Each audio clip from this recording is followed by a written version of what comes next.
Hey viewers, welcome to another game as the Casual Pro Gamer. Today we are doing another StarCraft 1 vs 1 between WhiteRa as the Protoss in the top part of your map and ReacTCookie as the Terran in the left side. So yeah, another Terran versus Protoss. Of course we know WhiteRa and we're going to follow WhiteRa for this beginning. WhiteRa, yeah, really famous player. ReacTCookie, never heard of him. But he must be a good player, because otherwise why would WhiteRa play against him? And yeah, we're going to see their early pylon, of course. And yeah, the position of the pylon immediately says to us that he is going to fast expand. He wants to get that expansion going as fast as possible. Probably going to wall off a little bit, place a cannon behind it, something like that. Although cannon rush, well no, the cannon protection for your natural expansion, not as effective against Terran as it is against Zerg, but still it might work. Who knows? Who knows? Well, they know. So we don't see anything yet for this guy except for, well, the standard supply depot barracks going down, walling off that yeah, that little gap, so his ramp basically. And the special tactics, no, not so much yet. It's, yeah, this is kind of special. Normally we see that pylon go down over here or over here, just close to the base, so that the probe doesn't really need to get out too far and doesn't need to do anything. So yeah, we have the Nexus coming up, so really early Nexus. But this is a 4-player map, so the chances of getting scouted are 1 in 3. Getting scouted really early on. Actually, yeah, well, yeah, no, that would be 1 in 3. Yeah, because well, if your opponent is over here, you're never going to get scouted early, and if he's here or here, then he still has a 1 in 2 chance of scouting you early on. So we are going to see the scout coming in really early though, because he chose the right thing. And we do see the forge coming up, so there are cannons up, well, coming to defend this. The gateway is also coming up. I guess he's going to protect with some zealots and a cannon here. Well, probably a zealot, stalker and cannon. And we see a pylon coming up over here just to make sure that he can, if he wants to, can place a cannon over there.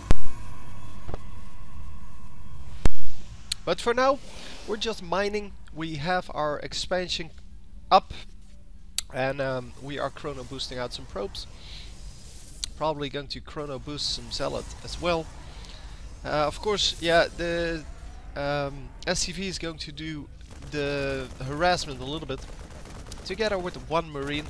I don't know how many marines he can produce currently. No, just a 1. So yeah, not really scary tactics for now, but of course our Protoss player has no clue what's going on in the base of our Terran player. So that is going to be hard to deal with. Of course these guys should be able to micro versus the Zealot. 2 Marines coming out now. I don't know where he got that 3rd one. I guess he just already had that or something like that, because he can only produce 1 at a time. And wow, the pylon is actually going to go down. Oh man. Yeah, so that little bit of harassment from that SCV early on was not a problem, but now with 3 Marines out, it is going to be a problem. And the cannon comes up just in time to prevent the pylon going down. He's not building another pylon though, and that is quite surprising. So the cybernetic score is up, but yeah, with no extra pylon here, he might actually lose all 3 of these buildings when this pylon goes down. But the pylon is going to heal up for 200 and well, 200 shields. But yeah, there is the extra pylon, and that's exactly what he needed. So this pylon is going to, well, cover everything, just like this pylon is. And that is excellent. That means that even if this pylon gets sniped, it doesn't really matter. And he did lose a few workers there, 2 workers, but he got 1 SCV and 3 Marines with it. So yeah, that's well worth it. And his earlier Nexus here makes that, because he had his Nexus up way earlier than the orbital command was up, or the command center was up. So that means that he kind of has an advantage up until the time that those mules take away that advantage. But yeah, well, he has an advantage compared to where he should be. Let's call it like that, because the real resource advantage doesn't really exist in StarCraft, because all of the races, well, if you have two different races, all of the races have different costs for their units, different effectiveness for their units. For example, a Zerg player can easily be one base over a Terran player or a Protoss player, and still not have the amount of resources he needs to, well, to get an attack going. So to win, basically. And that is because Terran units and Protoss units are way more efficient than the Zerg units will ever be, because Zerg units are kind of fragile. They kind of, well, you have to produce a whole lot of them, and then they're not really effective anyway. So we have a Banshee coming up. We already saw the cloaking field being upgraded. It is upgraded right now. And let's see if he can actually get something done with that. There is an observer out, so I'm guessing it got either scouted, which we can check really easily. No, it's not scouted. Let's see this. Yeah, instead of just scouting that, he just assumed there was something coming up. Plus, having an observer is never a bad thing. It is never a real problem to have that. He ran all of his stalkers there. That was kind of a mistake, and he does realize that now. He pays for that with one probe. That probe shouldn't have been lost, but yeah, well, we see here the second Banshee coming out. That is not going to do anything anymore. The Banshee rush here would have worked, so the two Banshees would have done a great deal of damage if that observer wasn't out yet. Look at those pylons, man. He's really building for the late game now, and making sure that that he can actually get that production going when he needs it. So the Banshee almost dies. It has 3 kills, sure. So it is kind of worth it, but it definitely didn't work out the way it was supposed to. The Banshee is worth it. You still need to buy the tech and everything, and that makes it not worth it.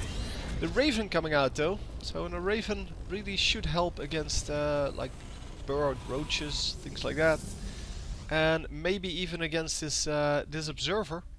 Depends on what he does with it, of course. But the Banshee is going to fall back. It's going to be repaired, and it's going to go in to do some damage in the next fight. I'm not sure what all of these SCVs are doing.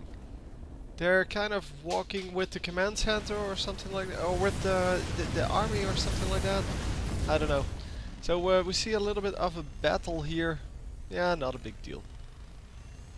I guess that was the little army that he sent out over here. But there's more coming up. I think he did lose quite a bit. Yeah, he did lose quite a bit there. So we see that the Terran player is now taking a bit of an advantage because of that fight that we missed, and we're going to have to work hard to get, well, back into this game as the Protoss player. But yeah, if anyone can do it, it should be WhiteRa. He should be capable of coming back from this. So we have yeah, a lot of Colossi coming out, and the Colossus of course countered very easily with the Viking. I was searching for his starport. He's building a new one now. Did his old one die? I completely missed it, I think. Oh no, there it is. Yeah, he is going. He was going for the scout, I guess, with his starport, but realizes that, yeah, there is a Colossus build coming up, so he needs to deal with that. And there we go, blinking up, and the Colossi cannot run up here. And wow, going to take out this, making sure that there are no more tanks coming out. And there are indeed no more tanks coming out after this, but yes, he does blink down. into the tanks, which may not be the best of situations for him, but he does get quite a bit of damage done. Unfortunately, his Colossi are not going to escape here, so that is going to cost him quite a bit of resources, and yeah, he really has to either back it up, and that's what he's doing, or he had to split them up, because now it was just too easy to snipe all of them. The Colossus is going to make it out, and yeah, some of the Stalkers may actually make it. Only one of them makes it at 8 HP. And just, yeah, a little bit of an army still left, but the Terran player really taking control of this game. Although he's only 1400 resources ahead in the resources lost. But yeah, this is a very sneaky move. I must have missed that, but that was built during that attack. And because the Terran player is probably going to scout over here for the next base, he's not going to find this. And yeah, if these probes go undetected, and they are going to go undetected, this is going to be awesome. Because this base is going to give him more income than the Terran player, and well, as soon as he has that, he can lose as many units as he wants, because, well, it doesn't matter. So already saturated both of the assimilators, because of course we know how important gas is for any race. And wow, lots of Hellions coming out, and wow, quite a few tanks as well. That is a significant army here. And yeah, he has to hold until his new base kicks in, and actually, well, as you can see, now he gets way more income. The Terran player still has high income because he's using mules, and because he also has 3 bases, he's building his 4th. But the sneakiness of this 3rd base is really important. If he can make that work, that would be very good for him. And of course, this Banshee gets scouted. The army is holding for now. I think the Terran player has it right here, because he's only building Colossi. He needs to start building those Immortals. Because the Immortals can go up against the tanks, no problem. They are, however, weak against Hellions and such. Because Hellions don't do the amount of damage that is required to trigger the shield.